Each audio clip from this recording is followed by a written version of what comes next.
যে আমাদের সমাজে একটি কথা প্রচলিত আছে, দেশপ্রেম ইমানের অঙ্গ। এটি হাদিস কিনা এবং এই কথাটি শুদ্ধ কিনা? আচ্ছা, হুব্বুল ওয়াতানি মিনাল ঈমান, জি, এই মর্মে একটা মাকুলা বা কথা প্রচলিত আছে। জি, জি। প্রথম কথা হচ্ছে যে এটা অবশ্যই হাদিস নয়। আচ্ছা, এটা রাসূল করিম সাল্লাল্লাহু আলাইহি ওয়াসাল্লামের নামে অনেক কথা চালিয়ে দেয়া হয়েছে। এর মধ্যে একটা, যেমন উতুলুবুল ইলম ওয়ালাউ কানা ফি সিন, তোমরা জ্ঞান অন্বেষণ করো সেটা চীনে গিয়ে হলেও, এটা হাদিস নয়। আচ্ছা। তবে জ্ঞান অন্বেষণের ব্যাপারে ইসলাম অনেকাংশে উদ্বুদ্ধ করেছে, অনেক টেক্সট আছে, হাদিস আছে, কোরআনের আয়াত আছে।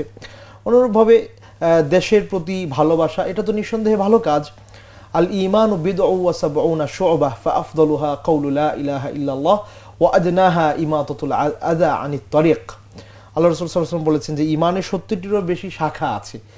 এর সর্বোচ্চটা হচ্ছে লা ইলাহা ইল্লাল্লাহ, আর সর্বনিম্নটা হচ্ছে পথের কষ্টদায়ক জিনিস দূর করে। হ্যাঁ, তো এটা তো একটা ভালো কাজ। রাস্তা থেকে কষ্টদায়ক বস্তু সরানো, এটা ভালো কাজ। ওটা তো দেশেরই অংশ আসলে। হ্যাঁ, রাস্তা তো দেশেরই অংশ, দেশেরই অংশ। তো এই দৃষ্টিকোণ থেকে যদি কেউ বলে এভাবে যে রাস্তা থেকে কাটা সরানো যেহেতু ঈমানের অংশ, যেহেতু এটা ভালো কাজ, মানে জনকল্যাণমূলক কাজ এবং মানুষের দেশেরই কাজ, এই দৃষ্টিকোণ থেকে চিন্তা ভাবনা করলে অর্থগত দিক থেকে এটা ঠিক হতে পারে।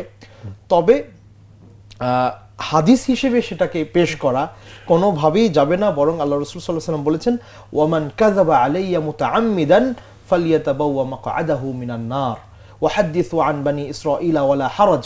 তোমরা ইসরায়েলি কিছু ন্যারেশনস আছে, এগুলো বলতে পারো, বাট আমি বলেছি আমার নাম দিয়ে সেটা বলা যাবে না।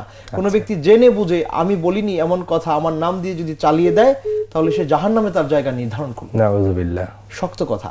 সুতরাং এটা হাদিস নয়। আলবানী রাহিমাহুল্লাহ তাই বলেছেন, এটা মাউদু বক্তব্য, বানোয়াট কথা রাসূল সাল্লাল্লাহু আলাইহি ওয়াসাল্লামের নামে চালিয়ে দেয়া হয়েছে। আচ্ছা।